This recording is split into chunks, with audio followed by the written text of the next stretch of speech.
Tapos, sabing gano'n, nung Bernadette na to. Bernadette yung account eh. Pero syempre, dami account lang to. Kung sino man tong halimaw na to.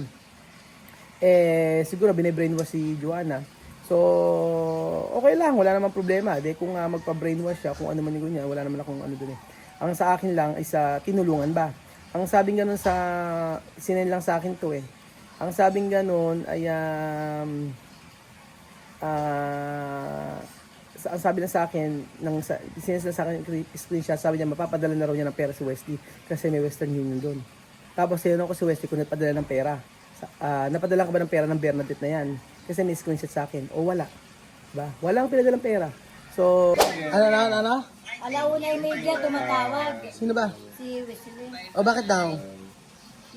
Nangungumusta, tapos kakilala si Ito namin na sa mga kaibigan niya na friend daw niya.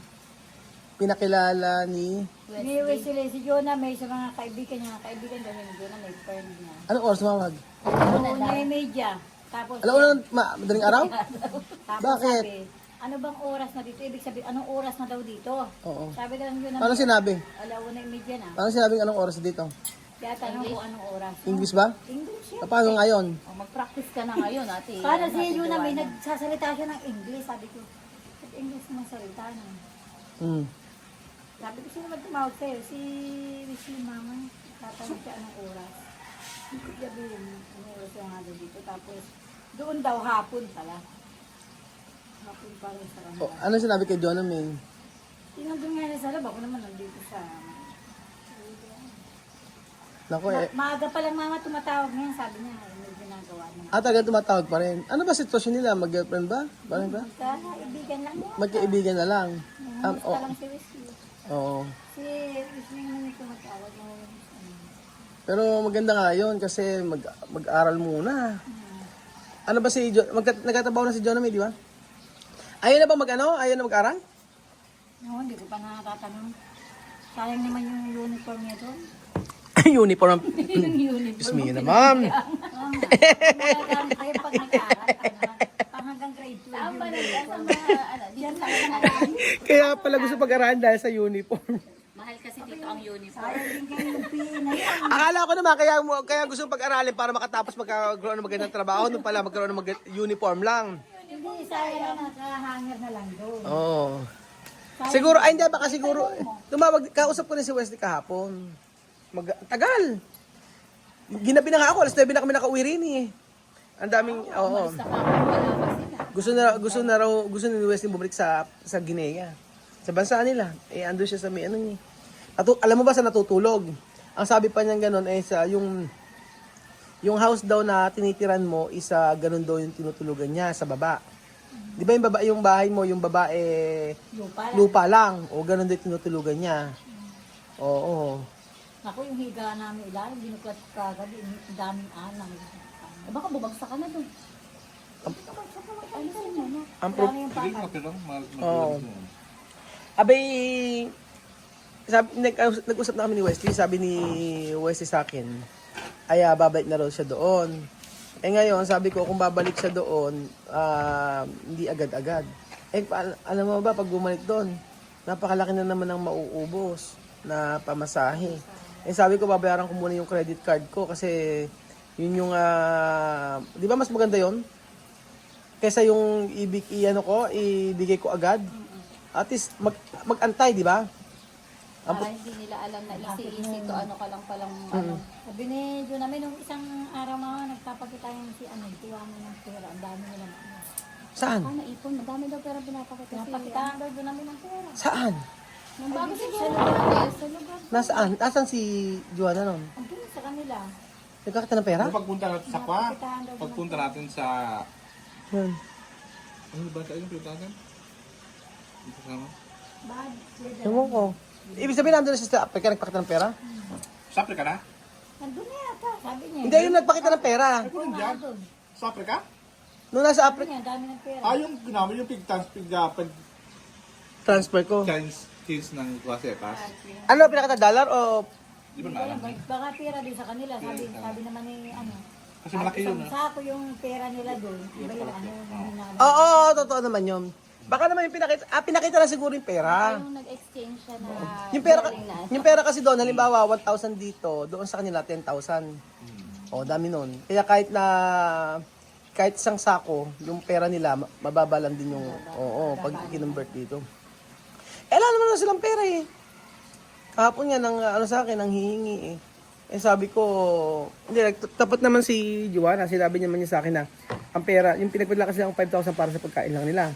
Ngayon, yung 1,000 daw, binayad nila sa room. O may 40,000 pa siya sa pagkain siguro nila. Ngayon, nakiki-internet lang sila Wesley tsaka sila Joanna. Sinabi naman niya yung totoo. Mainam na yung nag-uusap. Kasi sabi ko sa kanya, hindi ko kayang sunod-sunod yung ipapadala sa kanila. Unang-una, yung pinagpapadalaan doon na Pilipino, napakahirap yung araw-araw ka nakikisuyo. Then pangalawa, syempre sabi ko, gusto ko kasi ipakita muna kila Joanna na meron akong babayaran na credit card na napakalaki po. Kasi kailangan kong yung pinambook ng ticket, hindi pa nababayaran yun. Hindi naman po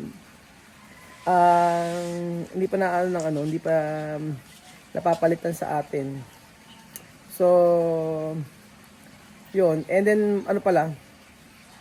tumawag pala sa akin yung taga-barangay at tinatanong sa akin kung kumusta na yung Sabi ko nakauwi na. Kausap ko si Kapitan sa barangay. Sabi ko yung gano'n, ay umuwi na po sila Joanna at saka si Wesley. So dito po sa barangay namin mga amigo, kasi syempre maraming report sa atin. Syempre hindi naman sila maniniwala doon. Kailangan lang i-validate yung mga complaint sa atin. Ngayon, ang sabing ganun sa sabi ko, nang pumunta ako dun sa barangay, sabi ko umuwi na yung sila Joanna at saka sila Wesley para at least alam nila na wala na dito. Para if ever, ala naman na kung may complaint pang ganyan, sino pa, ala na. Wala na silang i-complain. Ganun po mga amigo. And then sabing ganun, nag-usap kami ni Joanna. Sabi ko, Joanna, sino ba tong susul mo na to? Pangalan ni Bernadette. I don't know. Sabi niya, sabi ko, kinakausap mo ba to? Sabi niya sa akin, ngayon hindi ko na nakakausap. Pero before, nakakausap ko pa. Tapos, sabing gano'n, nung Bernadette na to. Bernadette yung account eh. Pero syempre, dami account lang to. Kung sino man tong halimaw na to. Siguro, bine-brainwash si Joanna. So, okay lang. Wala namang problema. De, kung magpa-brainwash siya, kung ano man yung niya, wala naman akong dun eh. Ang sa akin lang is tinulungan ba? Ang sabing gano'n sinend lang sa akin to eh. Ang sabing gano'n ay, ang sabi lang sa akin, sinend lang sa akin screenshot, sabi niya mapapadala na raw niya ng pera si Wesley kasi may Western Union doon. Tapos sinanong ko si Wesley kung nagpadala ng pera. Napadala ka ba ng pera ng Bernadette na yan? Kasi may screenshot sa akin. O wala. Diba? Walang pinadalang pera. So, yun. O de sige, maniwala pa siya sa mga susul na yan. Pero, hindi ako kasi nag-aksaya ng panahon. Sinesend lang sa akin ng mga tao na concern sa kung ano man yung mga nangyayari sa social media. And then, ayun, tinanong ko si Joanna kung kilala mo baka ako yung Bernadette na yan. Tapos sabi niya sa akin, nakakausap daw niya before, ngayon hindi na raw niya nakakausap. Di sabi ko sa kanya, hindi pa kami tapos doon sa part na yon, hindi pa kami, iba kasi ang topic namin kahapon, yung about sa pagbalik niya sa may pagbalik niya sa may Guinea. Sabi ko sa kanya mag-antay siya. So, yun, mamaya ko siya, tatawagan ko siya tungkol dito kasi tutulong daw sa kanya yung itong mga nagsusulsul na to. So, sana tulungan para at least malaman nila na na magkaroon silang ng ambag, di ba? Sa buhay ni Joanna na nasusulan at umuwi ng So, yun nga sabi ko sa mga susunod na yan, sino kaya ang talo, di ba? Sino kaya ngayon nagdudusa si Joanna doon? O anong ginagawa? Natutulog sa baba, sa sahig. Dito, aircon siya. Ang ganda-ganda ng usapan namin, iwanan lang niya si Wesley para makapag-aral. And then, kung ano pinag-usapan before. Kasi, hindi naman sa nag-usap na kami ni Lenen, sabi ni Lenen, tigilin mo yung pagbablog kay Wesley, pero tutulungan natin. Para walang masabi yung mga tao sa'yo na, ina-exploit, ganyan. So sabi ko, totoo naman, okay naman ako yun. Walang problema, kahit hindi makita si Wesley sa video, hindi ko siya Basta ang mahalaga sa akin ako matulungan ko. Sinabi ko yan kay Joanna din. Pero gusto niya ay umuwi siya doon sa minsan doon sa Africa. So, kung sino man yung susunod na yun, for sure, hindi natutuparan yung pangako niya na bibigyan niya, natutulungan niya si Wes o si Joanna at bibigyan ng pera. Hindi ako naniniwala doon kasi sa mga ganyan-ganyan, kaya niya bang ibigay? Pabalikin niya na lang sa Equatorial Guinea para okay. Kaya nga sabi ko nga kay Joanna, sino mang tumutulong sa iyo dapat maging grateful ka. Ngayon, para siyang basang sisiw doon at kahit pa paano nahabag din ako kasi syempre yung level ng thinking nila hanggang doon lang madali silang maudyukan. Pero syempre para sa akin ngayon ang gusto ko ay kapag okay na ako tsaka ako magbibigay sa kanila. Pagka okay na ako tsaka ako magbibigay sa kanila para ma-realize yan na hindi agad makakapagpadala. Kasi kinuwenta ko na Joanna, ito ka kinaubos natin sa ticket, ganyan. Yung mga pag-uwi mo doon, yung mga local flight, ganyan, tsaka ito, yung kako lahat yun. Sabi ko, tingin mo ba ay madaling kitain yan? Yun ang question ko sa kanya. So yun, maganda rin na malaman niya yun. Sabi ko nga sa inyo, hindi naman ako mahigpit sa pera. Basta alam ko na may patutunguhan. Kaso nga lang, lahat na sayang. Kaya doon na siya humingi ng tulong sa mga tao na pinagkakatiwalaan niya. Ganun lang naman yun. So ako magbigay man kapag okay na lahat. Kapag nabayaran ko na yun sa may credit card ko o sa ano man. Tapos salamat na lang sa Lord kasi inireveal niya sa akin na huwag kang magpapadala ng pera doon para sa bahay at lupa. Kahit promise mo yan.